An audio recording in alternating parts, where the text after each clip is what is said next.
Everyone, आप सभी को स्वागत है प्रशांत स्टडी सेंटर में। दोस्तों, आप लोग कैसे हो? आई होप कि आप लोग बहुत अच्छे होंगे और अच्छे से स्टडी कर रहे होंगे। दोस्तों, देख सकते हैं आज का जो क्वेश्चन है आप लोग के लिए बहुत ही इंपॉर्टेंट क्वेश्चन है और ये वीडियो आप लोग के लिए बहुत महत्वपूर्ण होने वाली है।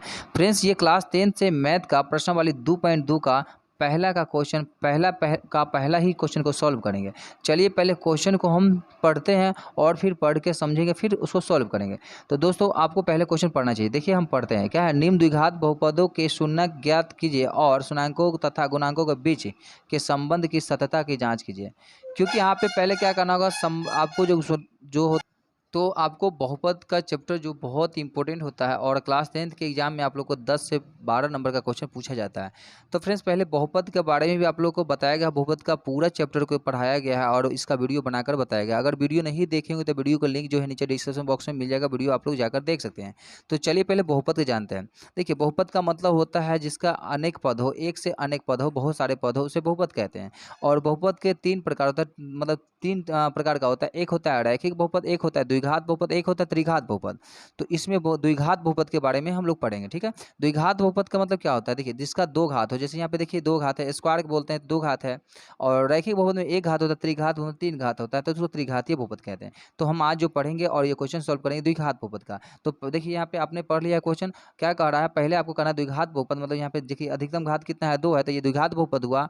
और इस द्विघात बहुपद का शून्य ज्ञात करना होगा, जो कि गुणनखंड विधि से और शून्याङ्कों और तथा गुणांकों के बीच में संबंध की सततता की जांच कीजिए। बस कुछ नहीं करना है, शून्याङ्क निकाल लेना है। शून्याङ्क निकालने के बाद शून्याङ्क देखिए बहुपद का जो होता है द्विघात बहुपद का 2 होता है, एक अल्फा और एक बीटा होता है।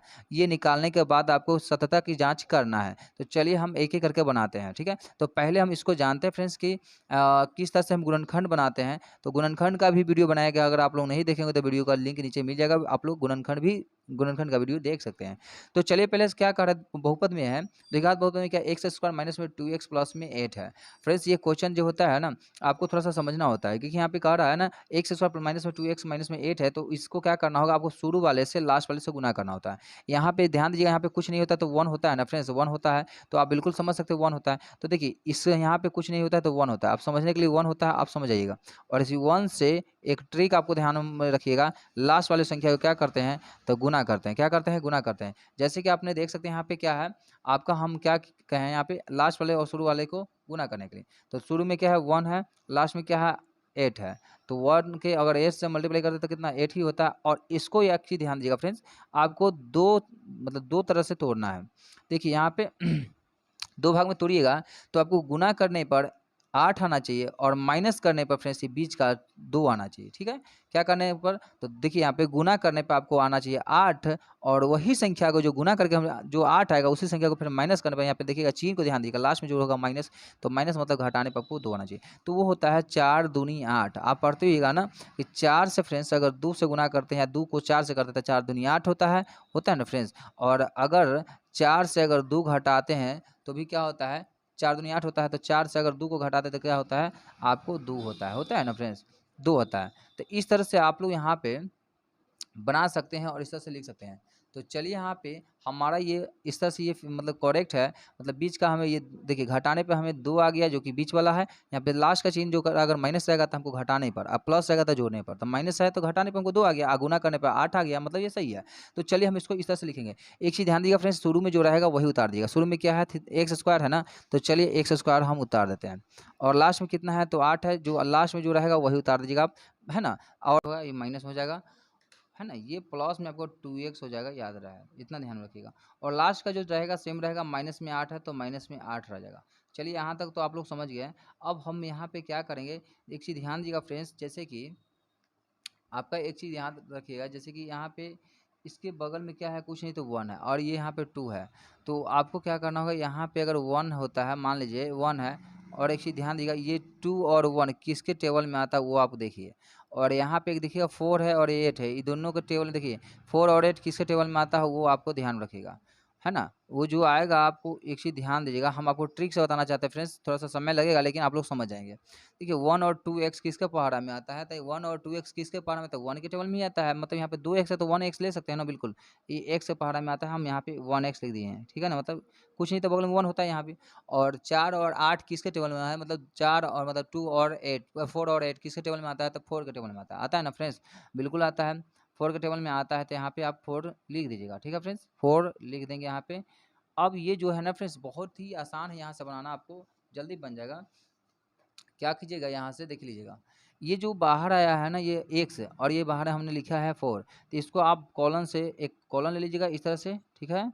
और इससे पहले x को हम यहाँ पे लिख देते हैं और यहाँ भी वही कीजिएगा फ्रेंड्स, क्या करना है एक ब्रैकेट ले लीजिएगा इस तरह से, ये 4 जो है इससे पहले आप लिख दीजिएगा, यहाँ इतना ही करना है। अब एक देखिए फ्रेंड्स, इस मतलब x के टेबल कितना बार पढ़ेंगे जो x स्क्वायर होगा, या x में कितना ऐड करेंगे जो x स्क्वायर होता है 1x, है ना। एक x तो यहाँ है ही और 1x यहाँ पे लिख देते हैं, तो 1x को 1 से करते हैं तो x स्क्वायर होता है, प्लस साइन है प्लस लिख दीजिएगा। अब देख लीजिए फ्रेंड्स, 1 से कितना से मल्टीप्लाई करेंगे जो 2x होगा, तो 2 से करेंगे तो 2 हमने यहाँ पे लिख दिया, क्योंकि 2 को 1 से मल्टीप्लाई करते हैं तो 2x आपका हो जाता है। मतलब 1 से टेबल में दोनों आपका था। साइन यहाँ पे ध्यान दीजिएगा माइनस का है तो माइनस आप लिख दीजिएगा, हमने यहाँ पे माइनस लिख दिया है, ठीक है फ्रेंड्स। आपको समझने के लिए हम इस तरह से बना रहे हैं, ये ट्रिक से, ठीक है। थोड़ा सा यहाँ पे देख सकते हैं आप 4 के टेबल में, 4 के टेबल में मतलब इस 4 के टेबल में 4 कितने टाइम आता है, तो 1 टाइम आता है, मतलब एक बार में। तो यहाँ पे x आप लिख सकते हो, बिल्कुल लिख सकते हैं। तो यहाँ पे x हमने लिख दिया, 4x को मल्टीप्लाई करते हैं तो कितना 4x होता है, अब ऐड हो जाता है ना। और उसके बाद में माइनस साइन है तो माइनस लिख दीजिएगा। अब 4 के टेबल में 8 कितने टाइम आता है, तो 2 ही टाइम आता है ना, बिल्कुल आता है। तो यहाँ पे माइनस में हम माइनस साइन है तो माइनस लिख दिया है और 2 लिख दिया है।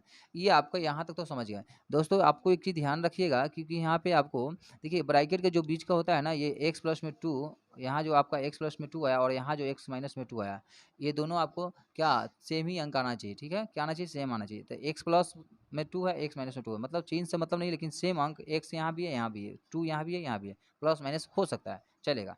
तो चलिए हम पहले दोनों में से कोई एक को लिखेंगे। चलिए हम पहले माइनस वाले को लिखते हैं, तो क्या है x माइनस में 2 है, पहले उसको हम लिख लेते हैं, ठीक है। या x प्लस में 2 वाले को लिखते हैं, तो चलिए हम पहले x प्लस वाले को लिखते हैं। x प्लस में ये 2 है तो इसको हम लिख लेते हैं, और एक जो है ब्रैकेट के बाहर वाले को दोनों को एक साथ करके लिखेंगे, x माइनस में 4, तो x माइनस में 4 आप लिख दीजिएगा, ठीक है। यहाँ तक तो आप लोग समझ गए। ये फ्रेंड्स आपका यहाँ तक ये गुणनखंड की विधि है। अब हम क्या करेंगे, ये आपके एक तरह से बन गया, ये गुणनखंड जो है यही आपको गुणनखंड होता है, और आप यहाँ पे आंसर लिख सकते हो, क्योंकि हमारा इतना ही आंसर खत्म नहीं होगा, लेकिन गुणनखंड में आपका इतना ही आंसर होता है समझने के लिए। तो हम अब यहाँ से क्या करेंगे, शून्यक निकालेंगे। क्या निकालेंगे, शून्यक, क्योंकि शून्यक निकालना है। देखिए चलिए आप लिखते हैं शून्यक, शून्यक निकालने पर, निकालने पर, ठीक है फ्रेंड्स। तो हम शून्य कैसे निकालते हैं वो भी देखिए आप, बड़ा ही आसान है फ्रेंड्स। ये जो है ना फ्रेंड्स, क्या होता है, x प्लस में 2 है, पहले इसको हम लिखते हैं x प्लस में 2 बराबर में 0 लेके चलेंगे, ठीक है। 0 के बराबर में 2 को लाएंगे, तो देखिए यहाँ पे अगर हम यहाँ पे इसका निकालें x प्लस में 2 को, तो x प्लस में 2 है तो x वाले को साथ में 2 नहीं होता है, क्योंकि बिना x वाला एक तरफ होता है। तो चलिए प्लस में 2 है तो बराबर के इस पार आता है, 0 के लेवल में आता है तो क्या होता है, माइनस में 2 हो जाएगा। तो ये जो आपका एक जो आपका निकल गया फ्रेंड्स, इसको देखा जाए तो ये पहला शून्यक होगा, मतलब इसको आप अल्फा मान लीजिए ना, है ना, ठीक है। इसको क्या मानिएगा आप, अल्फा।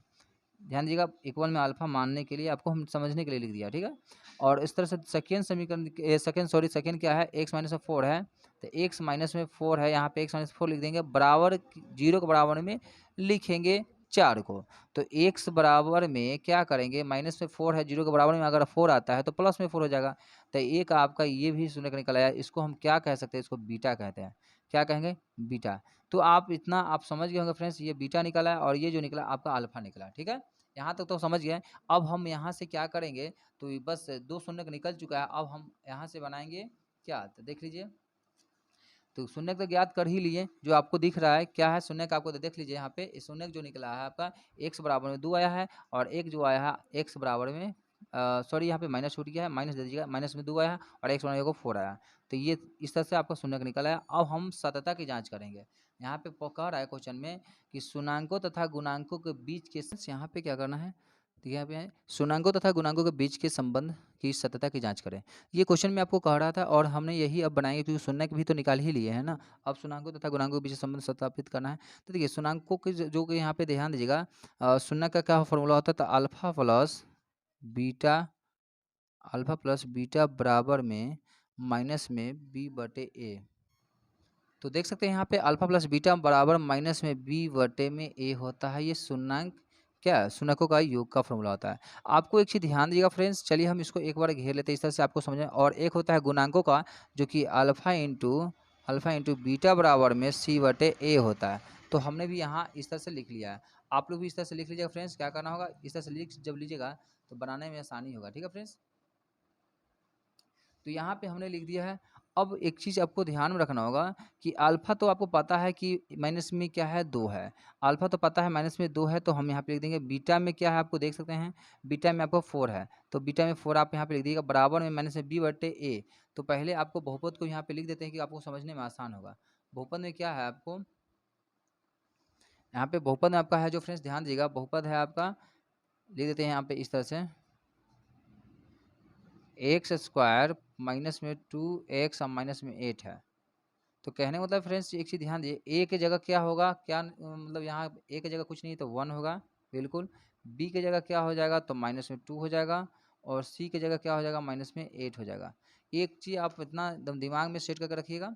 तो चलिए हमने यहाँ पे भी आपको इस तरह से माइनस प्लस में 4 लिख दिया, माइनस में बी बटे ए कर रहा था। माइनस में बी एक फार्मूला का माइनस है और एक क्वेश्चन का आपका माइनस है। तो चलिए हम 2 लिख देते हैं ब्रैकेट में, बटे में ए कह रहा है, बटे में ए कह रहा था, ए की जगह क्या है, 1 है, 1 लिख देंगे। और यहाँ पे माइनस माइनस कैंसिल कर दीजिएगा फ्रेंड्स, ठीक है, कट जाएगा। तो माइनस में 2 प्लस में 4 बराबर में आपको 2 बटे में 1 हो जाएगा। और यहाँ पे आप जोड़ते क्या देखिए, घट जाएगा तो कितना हो जाएगा फ्रेंड्स, यहाँ पे देख लीजिएगा। तो प्लस माइनस माइनस होता है तो घटेगा तो 2 हो जाएगा। और यहाँ पे एक चीज़ ध्यान दीजिएगा, 2 हो जाएगा। अब बराबर में क्या होगा, 2 बटे 1 हो जाएगा, बटे में 1 रहता ही है। तो आप सीधे ऐसे भी लिख सकते हो फ्रेंड्स, क्या, तो 2 बराबर में 2 लिख सकते हो, बिल्कुल लिख सकते हैं। तो ये आपका क्या हो गया, इस शून्यंकों के जो है ना संबंध सत्यता की जांच की है, हमको बराबर मिलाना होता है। इधर भी 2 इधर भी 2, मतलब दोनों बराबर में है। अब चलिए गुणांकों के बीच के संबंध की सत्यता की जांच करते हैं। गुणांक होता है, देखिए यहाँ पे अल्फा इंटू बीटा था। अल्फा की जगह आपको पता है फ्रेंड्स, अल्फा में क्या था, तब माइनस में 4 था, सॉरी माइनस में 2 था। तो माइनस में 2 इंटू मतलब गुना। अब बीटा में 4 है, तो बीटा में 4 लिख दीजिएगा बराबर में सी बटे एक आ रहा था। सी की जगह माइनस में 8 है, तो माइनस में 8, ए की जगह क्या है, 1 है, तो 1 लिख दीजिएगा। इतना आप लोग जरूर लिखिएगा फ्रेंड्स, ठीक है। फिर यहाँ पे एक चीज़ ध्यान दीजिएगा, माइनस में 2 है और मतलब प्लस में 4 है, तो गुना करते कितना, माइनस में 4 दूनी 8 हो जाएगा, माइनस में ही रहेगा। माइनस में 8 बटे में 1 होता है। आपका ये भी लिख सकते हो, माइनस में 8 बराबर में माइनस में 8। ये क्या हुआ आपका फ्रेंड्स, ये आपका क्या, दोनों बराबर में आ रहा है, तो ये आपका एक तो ये आंसर भी हो जाएगा। तो ये पूर्णांक तथा गुणांकों के बीच में संबंध की सत्यता की जांच हमने कर लिया, ये सही है। सत्यता की जांच क्या है, सही है, दोनों बराबर में आना चाहिए, मतलब 2 के बराबर में 2, यहाँ पे माइनस 8 के बराबर में 8। माइनस माइनस काट भी सकते हो फ्रेंड्स, क्या हो गया था, 8 बराबर में 8, मतलब दोनों बराबर में, ये आपका इस तरह से बनता है। ठीक है फ्रेंड्स, आई होप कि आज की वीडियो बहुत पसंद आएगा। वीडियो अगर पसंद आए तो वीडियो को लाइक शेयर कमेंट जरूर कीजिएगा। फिर मिलेंगे नेक्स्ट वीडियो में, तब तक के लिए जय हिंद।